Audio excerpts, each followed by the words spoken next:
നമസ്കാരം.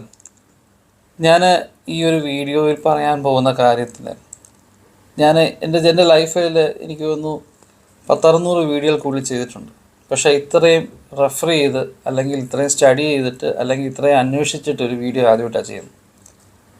എന്നെ ഒരു മാസം മുമ്പ് ഒരു സ്ത്രീ വിളിച്ചു. അവരോട് പറഞ്ഞത് വളരെ പ്രായമുള്ള ഒരു സ്ത്രീയാണ്.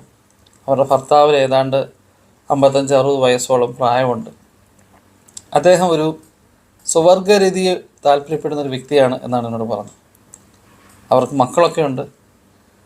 ഇപ്പോൾ ആ മനുഷ്യൻ ഭാര്യയും ഭർത്താവും തമ്മിൽ വഴക്കാണ്. അവർ വേറെയാണ് കഴിയുന്നത്.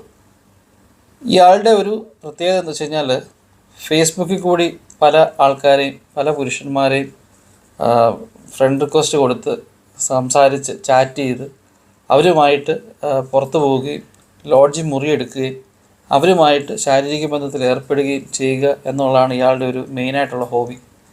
അത് വീഡിയോയ്ക്കകത്ത് റെക്കോർഡ് ചെയ്ത് നേരിട്ടും പാത്തുമായിട്ട് പല ക്യാമറകളൊക്കെ വെച്ച് ഇയാൾ റെക്കോർഡ് ചെയ്ത് ഇത് വീണ്ടും കണ്ട് ആസ്വദിക്കുക എന്നുള്ളതാണ് ഇയാളുടെ ഒരു പ്രധാനപ്പെട്ട സ്വഭാവം എന്ന് പറഞ്ഞു. ഇതൊരിക്കൽ ഭാര്യ കാണുകയും അതിൻ്റെ പേരിൽ വലിയ വഴക്കുണ്ടാകുകയും അങ്ങനെയാണ് ഇവർ തമ്മിൽ മാറി താമസിക്കുന്നതൊക്കെ എന്നോട് പറഞ്ഞു. അപ്പോൾ ഈ സ്ത്രീയോട് ഭർത്താവ് പറയുന്ന റീസൺ ഇതൊക്കെ ഒരു സർവ്വസാധാരണമായ കാര്യമാണ്, ഇതിന് വലിയ പ്രശ്നം ഉണ്ടാക്കണ്ട എന്നുള്ളതാണ് ആ സ്ത്രീ പറയുന്നത്. പക്ഷേ ഈ സ്ത്രീ എന്തുകൊണ്ട് ഇത് എന്നോട് പറഞ്ഞു എന്ന് വെച്ച് കഴിഞ്ഞാൽ ആ സ്ത്രീ പറയുന്നത് ഈ പറയുന്ന ഭർത്താവിന് വർഷങ്ങൾക്ക് മുമ്പ് തന്നെ HIV പോസിറ്റീവാണ് എന്ന് തെളിഞ്ഞാണ്. അതായത് എയ്ഡ്സ് ഉള്ള മനുഷ്യനാണ്. ഇയാളുടെ ഉദ്ദേശം ഈ ഒരു അസുഖം പല ആൾക്കാരിലേക്കും എത്തിക്കുക എന്നുള്ളൊരു ഉദ്ദേശമാണ്. അപ്പം ഇത് ഞാൻ വീഡിയോയിൽ കൂടി പറയണം. ഇനിയും ആൾക്കാർ പോയി ഇതുപോലത്തുള്ള ആൾക്കാരുടെ ട്രാപ്പിൽ പെടരുത് എന്നാണ് അവർ പറയുന്നത്. എനിക്ക് ശരിക്കും വളരെയധികം കൺഫ്യൂഷനായി. ഇങ്ങനൊരു വീഡിയോ ചെയ്യണോ? ഇവർ പറയുന്ന കാര്യങ്ങൾ സത്യമാണോ? ഇന്നത്തെ കാലമാണ്. നമ്മളോട് ഒരാൾ തിരിച്ച് ചോദിച്ചു കഴിഞ്ഞാൽ നമുക്ക് പറയാൻ പറ്റത്തില്ല. കഴിഞ്ഞ ഒരു ദിവസം ഞാൻ പറഞ്ഞില്ലേ, ഒരു റിട്ടയേർഡ് ടീച്ചറെ വിളിച്ചിട്ട് മക്കൾ നോക്കുന്നില്ല എന്നുള്ള കാരണം പറഞ്ഞ് എന്നെ വിളിച്ച് ഞാനൊരു വീഡിയോ ചെയ്തു.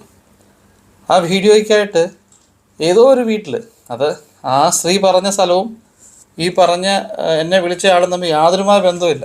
പക്ഷേ അയാൾ എന്നെ വിളിച്ചിട്ട് ഭയങ്കരമായിട്ട് ദേഷ്യപ്പെടുകയാണ്. ഇത് അയാളുടെ കുടുംബജീവിതത്തെ പറ്റിയാണ് പറയുന്നതെന്നൊക്കെ പറഞ്ഞാണ്. ഞാൻ പറഞ്ഞു, ഞാൻ കുറേ കാര്യങ്ങൾ ചോദിച്ചു. അപ്പം ഈ വീഡിയോയുമായിട്ട് ബന്ധപ്പെട്ട അതായത് ആ വീഡിയോ ഞാൻ പറയുന്നുണ്ട്, ആ സ്ത്രീയുടെ ഭർത്താവിന് ബൈപ്പോളാർ ഡിസോർഡർ ഉള്ള വ്യക്തിയാണ്. ഞാൻ നിങ്ങളുടെ ആ വീട്ടിലെ ആൾക്ക് അസുഖമുണ്ടോ? ഇല്ല, എൻ്റെ ചേട്ടൻ അങ്ങനെ പ്രശ്നങ്ങളൊന്നുമില്ല, അപ്പനും അമ്മയും നോക്കുന്ന മക്കളാണ്. ഞാൻ പിന്നെ നിങ്ങളെന്തിനാണ് വിളിച്ച് ദേഷ്യപ്പെടുന്നത്? അപ്പം പല സംഭവങ്ങളായിട്ട് സിമിലർ കേസസ് ഉണ്ടാകാം. അപ്പം ഒരു പ്രശ്നം ഉണ്ടാകണ്ട എന്ന് കരുതിയിട്ടാണ് ഞാനൊരു റെഫറൻസ് അവരോട് ചോദിച്ചു. അപ്പോൾ അവരെനിക്ക് വിശദമായ പോലീസിൽ സബ്മിറ്റ് ചെയ്ത പരാതി, ഇദ്ദേഹത്തിന് HIV പോസിറ്റീവ് ഉണ്ട് എന്നുള്ളതിൻ്റെ തെളിവ്, ഇതൊക്കെ തന്നു. പിന്നെയും ടെക്നിക്കലായിട്ട് ഇതിനകത്ത് എത്ര പോസിബിലിറ്റി ഉണ്ടോ എന്ന് എനിക്കറിയില്ല. ഞാൻ MBBS പഠിച്ച ആളൊന്നുമല്ല. അങ്ങനെ എനിക്കറിയാവുന്ന ഒരു ഡോക്ടറോട് ചോദിച്ചപ്പോൾ ആ ഡോക്ടർ പറഞ്ഞു വെച്ച് കഴിഞ്ഞാൽ, ഒരു പുരുഷനും സ്ത്രീയും തമ്മിൽ ശാരീരിക ബന്ധത്തിൽ ഏർപ്പെടുമ്പോൾ HIV പോസിറ്റീവ് ആയ ഒരു വ്യക്തി തമ്മിൽ ശാരീരിക ബന്ധത്തിൽ ഏർപ്പെടുമ്പോൾ എയ്ഡ്സ് പകരുന്നതിൻ്റെ വളരെയധികം ഇരട്ടിയായിട്ടാണ് രണ്ട് പുരുഷന്മാർ തമ്മിൽ ശാരീരിക ബന്ധത്തിൽ ഏർപ്പെടുമ്പോൾ എയ്ഡ്സ് ഉണ്ടാകുന്നത്, അല്ല എയ്ഡ്സ് പകരുന്നത്. അപ്പം എന്നോട് ആ ഡോക്ടർ ഒരു കാര്യം കൂടെ പറഞ്ഞു, നിങ്ങളിത് കേട്ട് ഞെട്ടേണ്ട ആവശ്യമൊന്നുമില്ല.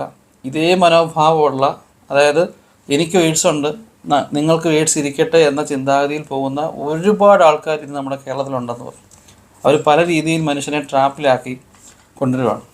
ഞാനിത് വീഡിയോ ചെയ്യുന്നത് എന്താണെന്ന് വെച്ച് കഴിഞ്ഞാൽ, നമ്മളെല്ലാവരും ശ്രദ്ധിക്കേണ്ട ഒരു കേസ് കഴിഞ്ഞാൽ, നമ്മുടെ എത്തിരി വരുന്ന ആൾക്കാർ, അതായത് ഈ നമ്മൾ സ്വാഭാവികമായിട്ട് ഇപ്പോൾ ഒരു ആണും പെണ്ണും തമ്മിൽ ഒരു മുറിയെടുത്ത് താമസിച്ചാൽ നമുക്ക് എല്ലാവർക്കും സംശയം ഉണ്ടാകും. പക്ഷെ രണ്ട് ആണുങ്ങൾ തമ്മിൽ താമസിക്കുമ്പോഴോ അങ്ങനെ വലിയ വിഷയം ഉണ്ടാകത്തില്ല.